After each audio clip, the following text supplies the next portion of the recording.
అనకాపల్లి జిల్లా నర్సీపట్నంలో walkers club ఆధ్వర్యంలో భోగి పండుగ వేడుకలు వైభవంగా నిర్వహించారు. స్పీకర్ అయ్యన్న పాత్రుడు ముఖ్య అతిథిగా హాజరై భోగి మంటలను వెలిగించారు. పిల్లలకు గాలిపటాలు పంపిణీ చేశారు. సంక్రాంతి పండుగను కుటుంబ సభ్యుల సమక్షంలో ఆనందంగా జరుపుకోవాలని సూచించారు. యువత చిన్నారులకు సంక్రాంతి సంప్రదాయాలను పరిచయం చేయాలని పిలుపునిచ్చారు. ఈ కార్యక్రమంలో వాకర్స్ క్లబ్ సభ్యులు కుటుంబ సమేతంగా పాల్గొన్నారు. హ్యాపీ భోగి చెప్పండి.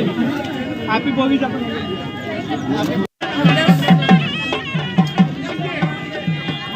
మనం పోయిన తర్వాత ఈ పిల్లలు పెద్దవాళ్ళు అవుతారు. ఈ సాంప్రదాయాలు వాళ్ళకి తెలియాలా, మళ్ళీ నెక్స్ట్ జనరేషన్కి వీళ్ళు చెప్పాలా. అది సాంప్రదాయం అంటే.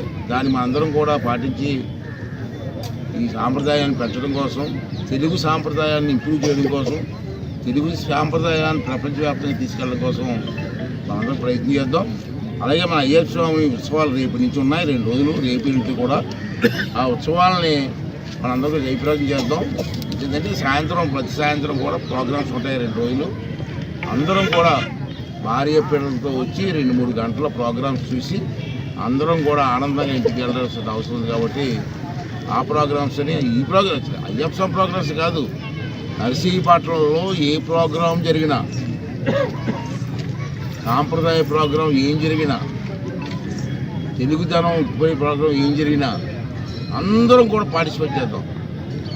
భార్య పిల్లలతో వచ్చి సరదాగా 2 గంటలు ఎంజాయ్ చేద్దాం. ఏముంది, తప్పే ఉంది. నెక్స్ట్ రెండోది ఏంటంటే ఉగాది మర్చిపోయాం. నేను మన చంద్రబాబు నాయుడు గారితో కూడా మాట్లాడాను. మనకి ఆంధ్ర రాష్ట్రంలో 14,000 పంచాయతీలు ఉన్నాయి. పంచాయతీలు 14,000 ఉన్నాయి. 14,000 పంచాయతీల్లో కూడా ఉగాది జరగవలసిందే అని చెప్పాను. ఆర్డర్ మనం జీవో మనం అయితే ఉగాది కూడా చేయట్లేదు ఎవరు కొన్ని గ్రామాల్లో. ఏముందని గుడిలో కూర్చొని ఒక అరగంట ఉగాది పచ్చడి తిరిగి వెళ్ళిపోతుంది. తప్పు ఉంది. పంచాయతీ జీవో కూడా ఇవ్వాల్సింది. అయితే ఈ పంచాయతీలో కూడా ఆ ఊర్లో పెద్దలందరూ కూర్చొని ఉగాది పూజ చేసి